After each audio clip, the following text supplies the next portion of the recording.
কাছে পানাহ চাই, এটা বলে বাচ্চাদের শরীরে ফু দিবেন, নিজের শরীরে ফু দিবেন।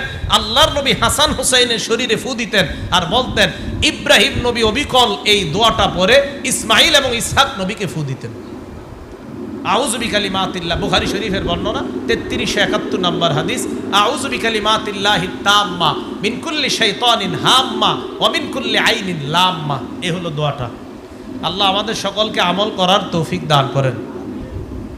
এখন আসেন 9 নাম্বার কথা, হিংসুক চোখ নিয়ে 5টা কথা বলবো, মন দিয়ে শুনেন। হিংসুক চোখ, এতক্ষণ বললাম হিংসুক ব্যক্তি, হিংসুক চোখ, এই কথাটা খুব গুরুত্ব সহকারে শুনেন। হিংসুক চোখ 1 নাম্বার সূরা কলামের 51 নাম্বার আয়াত, আল্লাহ পাক রব্বুল আলামিন বলেন, ওয়া ইয়াকাদুল লাযীনা কাফারু লা ইউযলিকুনাকা বিআবসারিহিম লাম্মা সামিউয যিকরা ওয়া ইয়াকুলুনা